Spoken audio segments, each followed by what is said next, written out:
Hey, what's happening, Roland?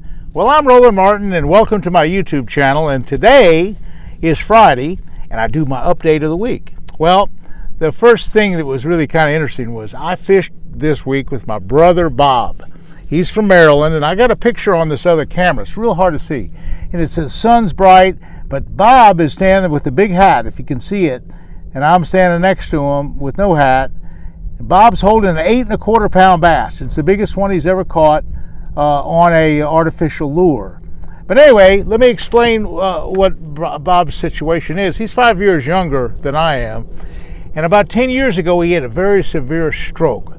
He was in the hospital for a whole month. He all but died.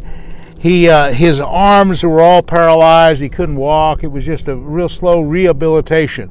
But slowly, for the last 10 years, he's come back pretty well. He's in a 90-something% back again on top. He still has a little bit of a problem with his balance. He still has a problem with his hands. And here's the interesting thing. His hand is numb. His one finger, his thumb is numb. And so let's just show you what he was doing. This is the lure he caught it on, a big old swim bait, okay? Now, he had a numb thumb because of the stroke, and so when he'd go to cast, he couldn't feather that spool like we all do. You know, we put a little bit of light pressure on our spool, and that's what we keep from backlashing. So about half the time Bob would backlash. And I had to cut line, and I had to redo him and give him plenty of rods. So we got him going pretty good. But finally, he's finally reeling it. We're at the Stick Marsh. We're at Stick Marsh in Central Florida. And he's reeling it along just slow, and he's letting it go to the bottom. And I'm telling him to slow roll it. And when you slow roll, it just kind of goes slow. And he'd just kind of let it sink like a worm all the way to the bottom. And all of a sudden, right at the boat, this big 8 1/4 pounder just trounces that daggone swim bait. And I had the drag real tight. And he's, oh my heavens, and he gets on his knees. I thought he was going to go overboard. And so I said, what you got, Bob? What you got?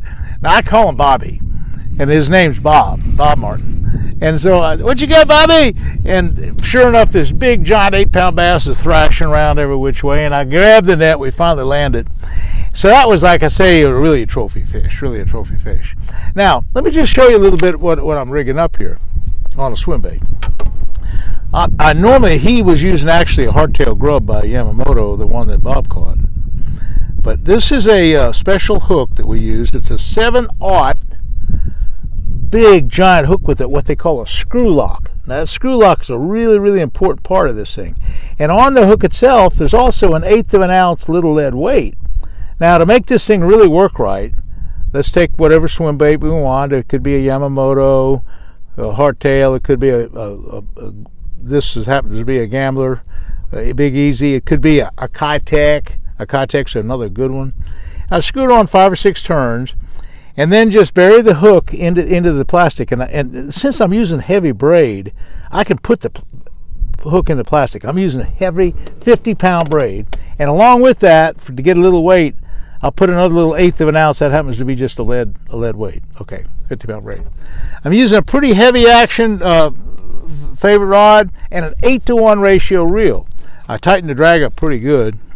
Okay, and how I do the swim bait, I just make a nice long cast, and I put the rod in my side right here. That's why I like long handles. I just kind of go in the side, and I just kind of reel it along slow and easy.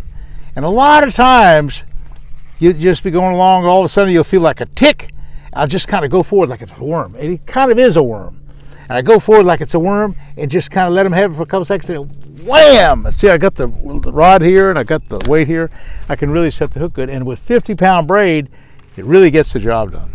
Okay, that's the first thing we used over there at the Stick Marsh. Let me just show you another combination. We also fished Headwaters. And the Headwaters pond, that's all part of the St. Johns River Marsh. And what's so cool about that is that the upper region and the upper part of the St. Johns River goes into a marsh. It's all around Blue Cypress Lake. And there's Lake Helen Blazes and Lake Washington and I don't know, a whole bunch of lakes. And they're on the upper reaches of the St. Johns River. And the Headwaters Lake is part of it. The Kenansville is part of it. There's the Stick Marsh is part of it. Farm 13. Garcia is part of it. There's another one called Broadmoor. It's another lake that's part of it. So there's a whole complex of marshes. and they were kind of given to them by the agricultural communities, had kind of gone together, and they let the state of Florida dike them up, and they put dikes around the sides, and they're all 5 and 6 foot of water in the thing. Okay, another big lure. Here's another lure I was using a whole lot, and that is my devil's horse. Now the devil's horse is kind of a cool deal. How I caught fish on it these last couple of days, I'd take a cast out there and I'd let it sit there, and it would sit there in the water and sit there in the water, sit there in the water. After about 10 seconds, I'd twitch it just a little teeny bit. I'd just fish it real slow and easy. Okay, and then this morning, let me explain what happened this morning.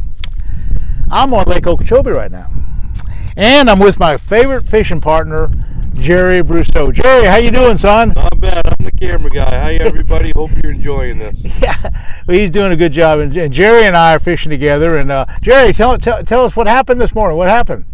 Man, we pulled up on some fish, and we caught a bunch of fish. Roland was doing good on his top water, and he threw a frog, and we're just not getting a real big bite. Yeah, we caught a limit, in 10 minutes? Yeah, really. The limit that weighed about 8 or 9 pounds. It's just not enough.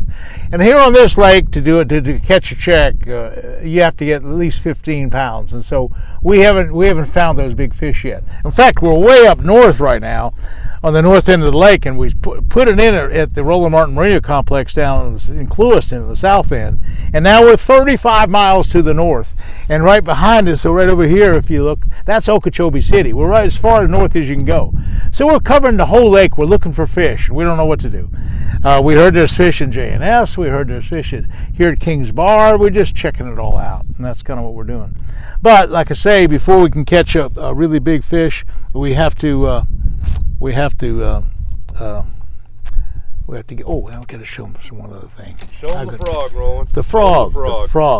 Okay. Oh, Gerry, let me ask Gerry something about the frog. Gerry, what's the biggest fish you've caught on the frog? 915. 915. Here's the frog. That's Give a you frog. A good close-up. He loves that frog. He and my cameraman Tyler South went up to, what lake was it? We were on Lake Clay, and I was reeling that across some weeds, and I told Tyler, get the net. Tyler goes, you don't even have a fish. I said, dude, he's behind him. Get the net. He's like, you don't have nothing. So about that time, I stopped the frog, and that 915 just loaded up on it. I was throwing this morning. I had a couple little ones that hit at it. And basically all we're doing with that frog is we just run it along the top. It buzzes. See the tail? It's a buzz tail. It just buzzes along. It just buzzes along. It just buzzes along. Look at that frog. Look at that thing. It just goes like a little propeller. And what I've done here, let me explain this. I actually make those little tails.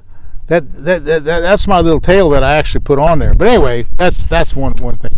Okay, so we're trying to win a tournament today. Gerry and I are really going the big route. Now let me just show you what this is. This is what we hope to win the tournament with. This is our big 1/2 ounce Joe Metlock big Super Duty double weed guard jig. That's set up with a 65 pound test braid. Ooh, black and blue, and that's a big old trailer. There's all kind of different trailers we use. This happens to be a super chunk trailer. Now, the rod I use is kind of it's a Pro Series by Favorite. It's a real heavy duty, extra heavy rod. I've put a little extension on the handle, and I like a little bit longer handle. And I've also, just to make it a little stiffer, I've cut the rod tip down just a few inches. It was a couple inches longer, just to give it a little bit more strength. And what I want to do, I want to concentrate on this part of the rod, and I want to just be able to really kind of, really hit them hard. And so to accomplish that, here's what I do. Let me explain these little buttons here. Stand up good. This is a cushion. And a cushion is a deal for just any kind of rod, and they make different sizes. Okay, I put the thing on the rod like this, get it down there good, and that makes it really a comfortable deal here. When I pitch or flip into the water, into the reeds, okay, I get the rod right here. Look at this long leverage I have. See, you have more strength with the long leverage. If I had the rod right here, I wouldn't have as much strength.